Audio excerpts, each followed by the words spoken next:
Moin Moin, hier ist der Zapp.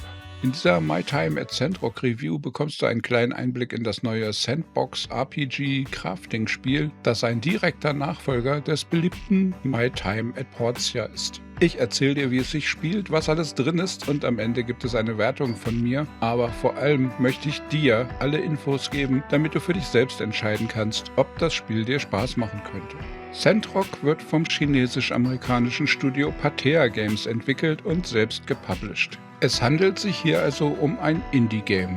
Bisher gibt es mit Ever Forward, Planet Explorer und My Time at Portia bereits einige Titel dieses Teams. Ich habe einen kostenlosen Testkey erhalten, meinen Dank dafür. Dies sollte aber keinen Einfluss auf meine Bewertung haben, da ich alle Spiele immer mit dem Gedanken im Hinterkopf teste, wie würde ich mich fühlen, wenn ich den vollen Preis bezahlt hätte.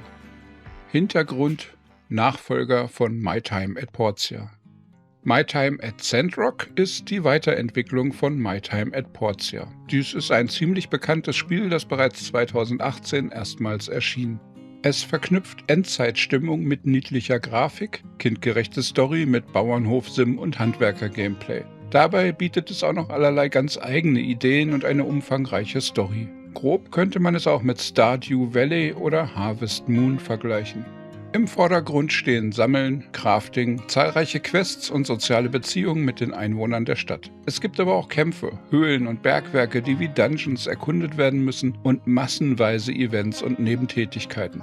Mittlerweile ist das Spiel für eigentlich alle Spielplattformen erhältlich, von Steam und Epic Games für PC über iOS, Android, PlayStation, Xbox und bis macOS. Portia hat sich bereits mehrere Millionen Mal verkauft und wurde mit Wertungen im oberen Mittelklasse- bis Top-Bereich versehen. Spieltyp: Sandbox Crafting Rollenspiel. In My Time at Sandrock beginnen wir mit einer recht umfangreichen Charaktererschaffung, bei der wir die Auswahl des Geschlechts, verschiedene Frisuren, ein paar verschiedene Gesichter und weitere Optionen bekommen, um unseren ganz eigenen Avatar für das Spiel zu basteln. Und Basteln ist eine der hauptsächlichen Beschäftigungen, denen wir im gesamten Spiel nachgehen werden. Wir sammeln Material und bauen daraus erste Werkzeuge. Nach und nach errichten wir immer mehr Maschinen, um die Rohmaterialien zu höherwertigen Bauteilen zu veredeln. Später folgen auch Aktivitäten wie Farming und Bauernhofbau, Viehzucht, Dungeons erkunden, Monster und Bosse jagen. Durch Reittiere und Fahrzeuge, Hausbau und viele weitere Möglichkeiten erweitert sich das Spiel ständig. Dazu kommen Minigames und Events wie zum Beispiel ein Hau den Lukas, Arcade-Automaten, Sandangeln, Tanzwettbewerbe, Wettrutschen oder Sandbuggy-Rennen. Jede Aktion im Spiel, egal ob Steine zerhacken, Gegner erschlagen, Gegenstände craften oder Quests erledigen, bringt uns Erfahrungspunkte. Und so steigen wir nach und nach in Leveln auf. Mit den Level-Ups erhalten wir mehr Leben, höheren Schaden, aber auch Wissenspunkte. Unsere Wissenspunkte investieren wir in die 4 Skillbäume, die nach Sammeln, Werkstatt, Kampf und Soziales sortiert sind. Hier bekommen wir Verbesserungen für schnelleres Leveln oder mehr Ressourcen und können Entscheidungen treffen, wie wir unsere Figur anpassen möchten. So gibt es im Kampfbaum zum Beispiel verschiedene Spezialisierungen für die unterschiedlichen Waffen wie Dolch, Schwert, Speer oder Fernkampf. Durch das Sammeln und Craften werden wir nach und nach bessere Handwerker. Wir können dadurch immer schwierigere Aufträge vom schwarzen Brett der Handwerkergilde erfüllen. So können wir uns durch einen komplexen Baum von mehr als 100 Materialien und momentan über 40 verschiedenen Werkzeugen und Veredelungsmaschinen hangeln. Und da fast alles Geld kostet, brauchen wir die höheren Aufträge auch dringend für mehr Einnahmen. Gameplay, Welt und Charaktere. Das Dörfchen Sandrock befindet sich in einer großen Wüste. Dadurch ist Wasser eine besonders knappe Ressource. Und wir lernen schnell, dass wir dem Wasser und den wenigen Pflanzen besonderen Respekt entgegenbringen müssen, sonst gibt es Ärger mit dem Sheriff. Sandrock selbst besteht aus ca. 25 Gebäuden, von denen wir die meisten auch betreten können. Hier wohnen überall Leute, denn die Stadt ist angefüllt mit zahlreichen Persönlichkeiten, die wir nach und nach kennenlernen. Aber nicht alles gleich direkt am Anfang, denn wenn wir ein Neuling sind, reden noch gar nicht alle mit uns und manche Häuser sind zu Beginn noch verschlossen. Die ellenlange Liste an Leuten ist großartig. Zum einen tauchen sie immer wieder in Quests als Auftraggeber und Gesprächspartner auf, sowohl bei den Story-Quests wie auch bei den Crafting-Aufgaben vom schwarzen Brett. Zum anderen brauchen wir so manche davon für bestimmte Dienstleistungen wie Forschung, Shops etc. Und darüber hinaus können wir mit jedem einzelnen NPC im Spiel auch eine Beziehung aufbauen, die von völlig egal bis hin zu Romanzen geht. Diese Haltung zu uns können wir durch Gespräche, Spiele, Quests und Geschenke verbessern. Und viele der NPCs schalten unterschiedliche Vorteile frei, wenn man mit ihnen befreundet ist oder sie einen sogar lieben. Das Dorf hat eigentlich einen Bürgermeister, wird aber derzeit von der Priesterin der Kirche des Lichts angeführt. Diese Religion hat sich wohl in der Zeit im Untergrund entwickelt, dazu gleich mehr im Abschnitt Story. Im Umland gibt es allerlei alte Ruinen, Höhlen und Schrottplätze. Dort können wir Relikte, Datendisks mit Wissen aus der Vorzeit und allgemein viele der sehr knappen Ressourcen und seltenen Maschinenteile finden. Und dazu gibt es neben wilden Tieren, die wir jagen können, auch direkte Monster, Roboter und Ganoven, mit denen wir uns herumschlagen müssen. Gameplay, Story. Zu Beginn des Spiels erreichen wir die kleine Wüstenstadt Sandrock, wo wir angeheuert wurden, um den dorfeigenen Handwerker zu ersetzen, der in Rente geht. Da man nicht so viel Vertrauen in uns setzt, wurde gleichzeitig noch jemand anderes für den gleichen Job angeworben, so dass hier ein permanenter Wettbewerb entsteht. Die Welt von Sandrock ist postapokalyptisch, denn vor Jahrhunderten gab es eine riesige Katastrophe, die große Teile der Bevölkerung tötete und die restlichen Bewohner in den Untergrund zwang. Erst seit einigen Jahrzehnten trauen sich die übrigen Menschen wieder an die Oberfläche. In der Zeit im Untergrund bildete sich wohl die Religion der Kirche des Lichts, die mit viel Optimismus und Verehrung der Sonne daherkommt, aber mehr möchte ich dazu nicht spoilern. Da die Gesellschaft auf den Trümmern einer zerstörten Kultur neu errichtet wurde, können wir diese Ruinen der alten Welt untersuchen. Diese sind aber oft eigentlich im Sand versunkene Hightech-Anlagen. Wir finden dort alte Relikte und Schrott der untergegangenen Welt, die im Endeffekt aber auch moderne Technik aus unserer Sicht sein könnten. So gibt es also eine Menge Müll in der Wüste zu finden, aus dem wir Ressourcen gewinnen können. Aber auch sehr seltene Maschinenteile oder Datenträger, die wir unseren Forschern geben können, um neue Crafting-Rezepte zu entwickeln. Außerdem gibt es als Sammel-Items Teile alter Artefakte zu finden, wie Überreste ausgestorbener Tiere oder Statuen, die wir im Museum zusammensetzen können, wenn wir komplette Sets gefunden haben.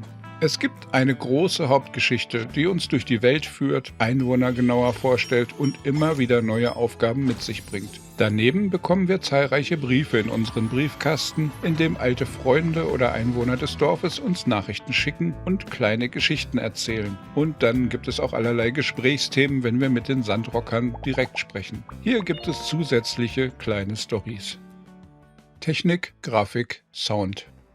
My Time at Sandrock wird in der Unity Engine gebaut, dies sorgt für einen stabilen Unterbau und weitestgehend gute Performance. Es ist mir in ca. 25 Stunden Testzeit zweimal abgestürzt, aber da es sich bei der von mir getesteten Version um eine Alpha eines Spiels handelt, das auch als Early Access erscheint, halte ich das für voll okay. Die Grafik ist mindestens obere Mittelklasse, kratzt manchmal auch am unteren Rand der Top-Qualität. Obwohl Pathea nur ein kleines Indie-Studio ist, leisten sie hier hervorragende Arbeit und erreichen fast AAA-Standards. Die Modelle, Texturen und Animationen sind durchweg auf hohem Niveau.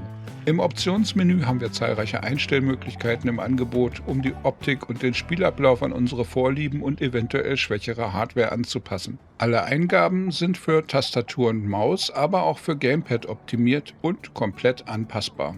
Die Vertonung der Aktionen, die Ambientegeräusche und die Musik sind gut.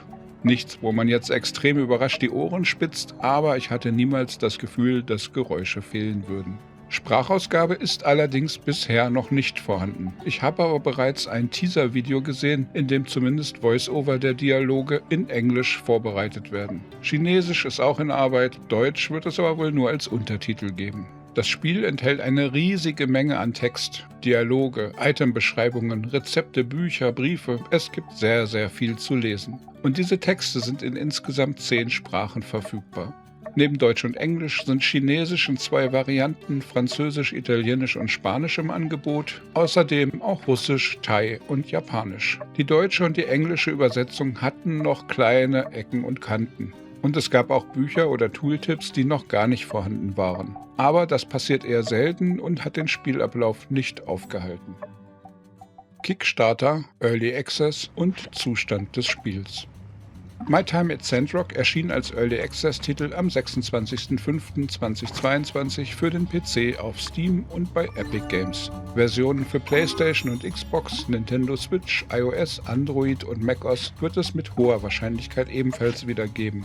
Das war ja auch beim Vorgänger so, aber die Entwicklung wird erst auf dem PC abgeschlossen und danach werden die anderen Versionen umgesetzt und veröffentlicht. Wenn ich mal von der bisher fehlenden Sprachausgabe absehe, braucht das Spiel eigentlich das Early Access Label gar nicht wirklich.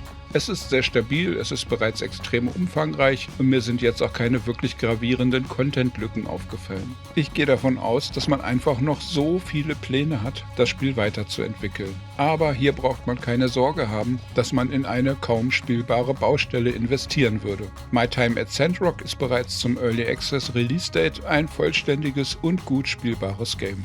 Es wurde übrigens mit einer Kickstarter-Kampagne als Basisfinanzierung gebaut. Hier haben fast 10.000 Menschen zum Start der eigentlichen Entwicklung Geld gezahlt und hierdurch wurden mehr oder weniger zusätzliche Features für die Zukunft freigeschaltet. Auf dieser Liste stehen neben mehr Kleidung, mehr Beziehungs-NPCs oder mehr Charaktereditor-Möglichkeiten auch so interessante Dinge wie ein Multiplayer-Modus, Roboterrüstungen, ein Rennspiel und mehr Dungeons. My Time at Sandrock Test, Meinung und Fazit. Ich habe den Vorgänger niemals gespielt, weil ich es irgendwie eher für ein Spiel für Kinder gehalten habe. Das bereue ich mittlerweile sehr, denn My Time at Sandrock hat mir sehr viel Spaß gemacht und mich richtig gefesselt. Die Story ist kindgerecht, was ich aber sogar als großen Vorteil betrachte. Ich werde das Game demnächst gern mal mit meinem Neffen zusammen zocken. Eltern brauchen hier also keine Angst haben, das Spiel ist absolut familientauglich und der Vorgänger wurde in Deutschland ab 6 Jahre freigegeben. Wenn der Multiplayer demnächst fertig wird, könnte dies ein echter Spaß für gemeinsame Familienspiel-Sessions werden. Sandrock ist enorm komplex und manchmal fehlt es noch etwas an Einsteigerhilfen. Teilweise ist der Story-Fortschritt etwas zu sehr an die Herstellung eines bestimmten Gegenstandes geknüpft und dann kann es mal wieder länger dauern, ohne Schokoriegel. Oft gibt es eine exakte Schritt-für-Schritt-Anleitung für den Bau, aber hin und wieder auch nicht und dann muss man erstmal heraustüfteln, welche Maschine diesen Gegenstand herstellen kann, welches Material man braucht, etc. Das könnte man sicher schöner lösen. Wenn man das Prinzip aber erstmal verstanden hat, wird es weniger nervig, aber es könnte für kleinere Blockermomente im Spielablauf sorgen. Man hat pro Tag immer nur eine begrenzte Menge Energie zur Verfügung. Ich persönlich hätte gern mehr davon gehabt. Oft war die Energie schnell leer und dann war für den Rest des Tages erstmal nicht mehr viel mit Farmen und Abbauen von Ressourcen. Aber immerhin bietet das Spiel stets auch einige Aktivitäten an, die man auch ohne Energie machen kann. Und ansonsten kann man sich auch früher ins Bett legen, dafür bekommt man sogar einen Bonus am nächsten Tag.